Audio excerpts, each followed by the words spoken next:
Dobar vam večer, poštovani gledatelji. Je li pomoćnik ministra financija Branko Šegon iskoristio položaj kako bi pogodovao svojim tvrtkama?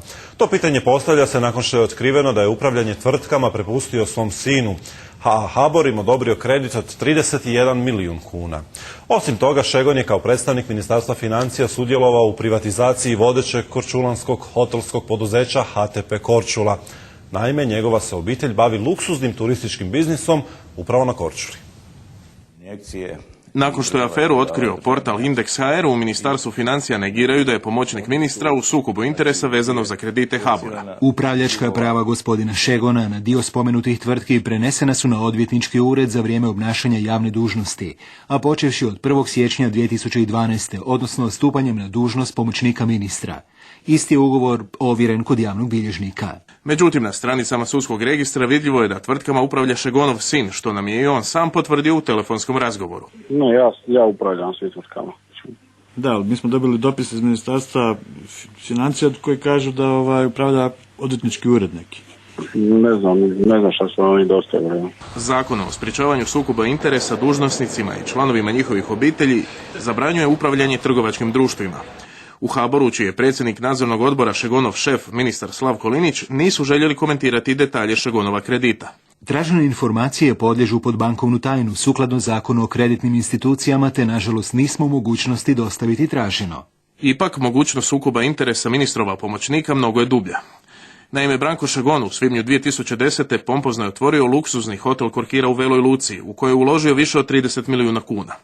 Na otvorenju su bili HDZ-ovi ministri Branko Bačić i Ivan Šuker. Osim tog hotela, Šegon posjeduje i apart hotel Vala te putničku agenciju Marko Polo. Potkraj prošle godine Branko Šegon, ovaj put kao državni dužnosnik, izravno se uključuje u predstečajnu nagodbu hotelskog poduzeća HTP Korčula.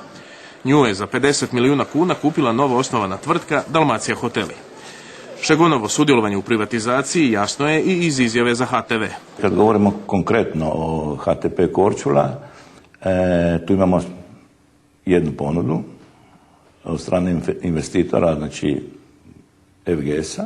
Prilikom predstečajne nagodbe Ministarstvo financija i država oprostili su HTP Korčuli oko 13 milijuna kuna duga. Predstečajnu nagodbu provela je FINA, u čijoj upravi radi supruga Branka Šegona, Ivna. Oporba je vrlo jasna. Da državni dužnosnici se ne smiju baviti biznisom. Tako negdje i piše po nekim propisima, jel? Očito se ovaj državni dužnosnik može baviti biznisom, imati svoje firme, podizati kredite na te firme koje su u minusu.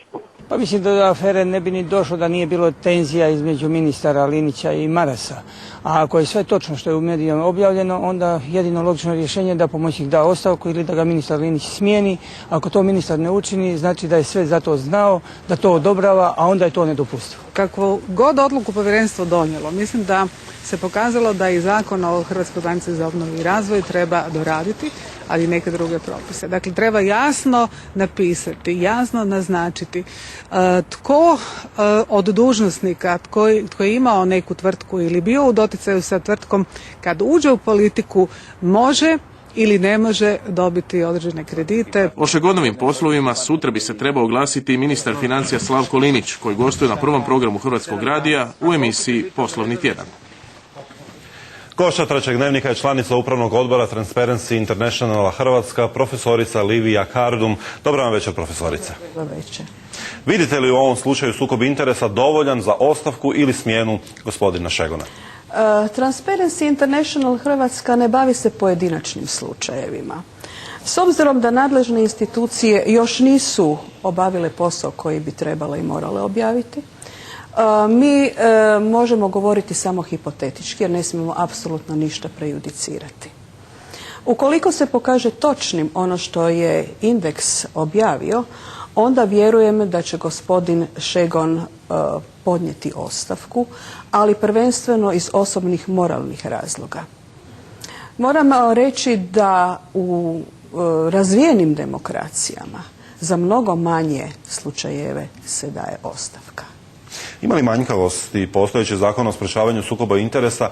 Je li napisan tako da političari imaju dovoljno prostora da s pozicije moći i dalje realiziraju privatne interese? Nijedan zakon nije savršen. Nijedan zakon ne može predvidjeti točno što će život donijeti.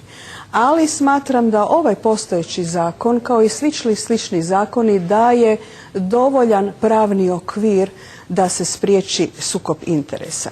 Naravno, za povjerenstvo za odlučivanje o sukobu interesa ima dužnost da točno prati svakoga na kojeg se taj zakon odnosi. Ono što bi političare više trebalo obavezivati nego sam zakon, to je osobni moral. I svaki političar bi morao znati da sve što radi, da je sve pod lupom javnosti, da se ništa ne može zataškati i da će sve kad-tad izaći na vidjelo. Toga moraju biti svjesni svi koji se bave politikom. Ovom pričom šalje se poruka da je za dobivanje kredita potrebna veza ili politički utjecaj. Gdje je ta granica između politike i poduzetništva, javnog i privatnog? Granica bi trebala biti sasvim jasna. Onog trenutka kad neko stupa u politiku ili jedan poduzetnik, ako se želi baviti politikom, mora znati da u buduće sva njegova djelatnost mora biti usmjerena za javno dobro. A sve osobne interese mora ostaviti po strani. Svi oni koji iz poduzetništva dolaze u politiku, njihov politički rad mora biti još transparentniji nego ostalih ljudi da bi se odagnala svaka sumnja da možda svoj politički utjecaj ili političke informacije ili političke veze koriste za svoj osobni probitak. Kukuriku koalicija se obavezala u svojem programu 21 da će se boriti protiv korupcije i zbog toga se očekuje upravo od aktuelne vlasti da njeni kadrovi se ne nalaze u situacijama, ovakvim nedozvoljenim situacijama i da se to dakako treba sankcionirati. Za kraj još pitanje, postoji li bankarska tajna kada je u pitanju državni dužnosnik i novac državne banke namijenjen poticanju poduzetništva?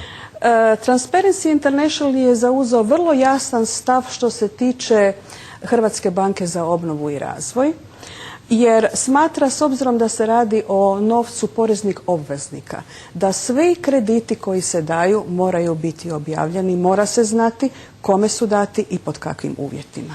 Profesorice, hvala vam na gostovanju u Trećem dnevniku. Hvala. Cijeli slučaj istražuje i Povjerenstvo za sprečavanje sukoba interesa. Evo izjave predsjednice povjerenstva Dalije Orešković. Povjerenstvo dosljedno obavlja zadaće i svoje nadležnosti i naravno da će preispitati svaku situaciju koja može značiti povredu odredbi Zakona o sprečavanju sukoba interesa. Kako bi se očuvala neovisnost i nepristranost u donošenju sudova o tome što je sukob interesa, za sada ne bi konkretnije komentirala ovaj slučaj.